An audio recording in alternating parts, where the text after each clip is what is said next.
All right मंडळी, so मागच्या व्हिडिओमध्ये जसं मी म्हटलं होतं त्याचप्रमाणे आता मी तुम्हा सगळ्यांसाठी घेऊन आली आहे खवीस या चित्रपटाच्या टीझरचा रिव्ह्यू. कसा वाटला मला चित्रपटाचा टीझर पटापट जाणून घेऊया आजच्या व्हिडिओमध्ये. सगळ्यात आधी आता हॉरर जॉनर म्हटल्यानंतर मला तो भयंकर आवडतो हे तुम्हा सगळ्यांना ऑलरेडी माहिती आहे. वारंवार तीच गोष्ट मी तुम्हा सगळ्यांना सांगते. आय नो दॅट, पण काय करणार, हॉरर चित्रपट म्हटलं की मला चेव येतो. मी तो चित्रपट बघणार म्हणजे बघणारच, आणि तो महत्वाचा आहे. त्याच्याचमुळे खवीस या चित्रपटाचा टीझरबद्दल ज्यावेळेला 2 ते 3 जणांनी मला Instagramवरती सांगितलं, तेव्हा जाऊन मी या चित्रपटाचा टीझर ॲक्च्युअली चेकआउट केला.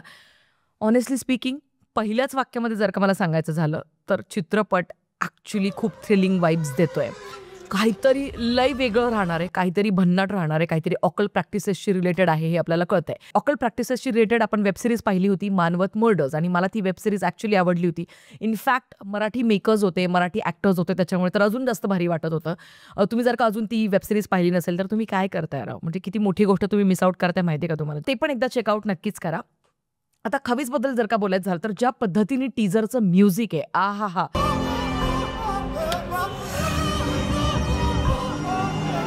थ्रिलिंग वाइब्स देणार आहे आणि घाबरायला होतं. म्हणजे या प्रकारचं जे म्युझिक असतं ना, बॅकग्राऊंड म्युझिक, कुठच्याही हॉरर चित्रपटासाठी त्याचा बॅकग्राऊंड स्कोअर, त्यातली गाणी किंवा त्यातलं म्युझिक हे खूप महत्त्वाचा रोल प्ले करत असतं त्या पर्टिक्युलर सीनची डेप्थ वाढवण्यासाठी. तर त्याच्याचमुळे या चित्रपटाच्या म्युझिकमध्ये तर त्यांनी खूप सुंदर काम केलं हे तर आधीच आपण नक्कीच सांगू शकतो.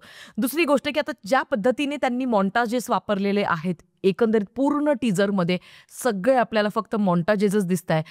त्या काळ्या बाहुल्या लटकणार आहे, त्याच्यानंतर ते गंडे, दोरे, धागे, ते लिंबू, त्याला ते लाल कुंकू चोळलेलं असेल किंवा ती जी एक रांगोळी असेल ती विशिष्ट पद्धतीची, कवटी असेल, त्याच्यानंतर त्या कवड्यांच्या माळा, हे सगळं म्हणजे ज्या ज्या गोष्टी ॲक्च्युअली आपण अशा सगळ्या ज्या प्रॅक्टिसेसमध्ये आपल्याला पाहायला मिळतात. आणि मी जेन्युइनली सांगते बरं का, की आता या गोष्टींवरती माझा किती विश्वास आहे किंवा नाही आहे या गोष्टींचा ॲक्च्युअली विषयच येत नाही.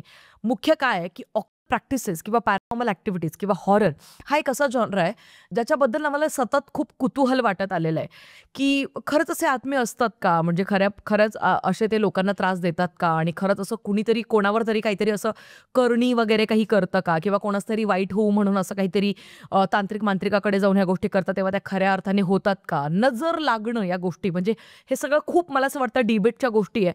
पण एकंदरीत या पद्धतीचे सिनेमे मला पाहायला नक्कीच आवडतात, कारण हे रियालिटीपासून ॲक्च्युअली आपल्याला वेगळ्या दुनियेत घेऊन जातात आणि त्याच्याचमुळे ते बघण्यामध्ये एक वेगळीच मजा आहे. आता सगळ्यात आधी या चित्रपटाच्या जर का कास्टिंगबद्दल बोलायचं झालं तर याच्यामध्ये कोण ॲक्टर्स आहेत तेच आपल्याला माहित नाही, त्यांनी कुठेच रिव्हील केलेलं नाही आहे, which is a plus point I feel, कारण का ते कुतूहल जे आहे ते नेहमीच आपल्याला ट्रेलर येईपर्यंत मनात राहील. आणि जर का दिग्दर्शन आणि लेखनाबद्दल बोलायचं झालं तर अनिकेत घाडगे या व्यक्तीने या चित्रपटाचं लेखन आणि दिग्दर्शन केलेलं आहे. तर अनिकेत घाडगे यांच्याबद्दलही मला फारसं काही माहिती नाही आहे, टू बी व्हेरी ऑनेस्ट. त्याच्यामुळे नक्कीच एकंदरीत टीझरच्या पद्धतीने कट केलं आहे, मला असं वाटतं की ॲक्च्युअली यांनी चांगलं काम केलेलं असू शकतं मे बी. आता जर का टीझर इतका चांगला म्हटल्यानंतर ट्रेलरकडनं ॲक्च्युअली खूप एक्सपेक्टेशन असतील. एकंदरीत आता खवीस या शब्दाचा अर्थ काय, ज्यावेळेला मी गुगल केलं त्यावेळेला मला कळलं की अतृप्त आत्मे, म्हणजे की ज्या लोकांचा खूप वगैरे होतो किंवा अगदी मृत्यू होतात किंवा मग त्यांच्या ॲक्च्युअली आत्मे अतृप्त असतात आणि मग ते जोपर्यंत त्यांच्या त्या अतृप्त इच्छा पूर्ण करत नाही तोपर्यंत ते लोकांना त्रास देतात. ते त्यांच्या मनाप्रमाणे कुठलंही वेशभूषा घेऊ शकतात वगैरे, अशा काहीतरी पॉवर्स त्यांच्याकडे असतात. Now I don't know much about it eight, पण तुमच्याकडे काही जर का खवीसबद्दलच्या आणखीन काही डिटेल्स असतील तर त्या मला तुम्ही प्लीज कॉमेंट सेक्शनमध्ये नक्की कळवा, कारण का विकिपीडिया ना अजिबातच ट्रस्टवर्दी राहिलेलं नाही आहे. मागच्याच महिन्यात आपल्याला कळलं ते का बरं. कुणी येऊन काही त्याच्यावरती लिहू शकतं, त्याच्यामुळे विकिपीडिया अजिबातच सोर्स ऑफ इन्फॉर्मेशन असू शकत नाही. बाकी आता एकंदरीत खवीस ही जी कॉन्सेप्ट आहे, कारण का आता हॉरर म्हटल्यानंतर बॉलिवूड असू दे किंवा हॉलिवूड असू दे, सातत्याने फक्त चुडेल आणि आम्हा स्त्रिया मुलींनाच बदनाम केलं जात आहे.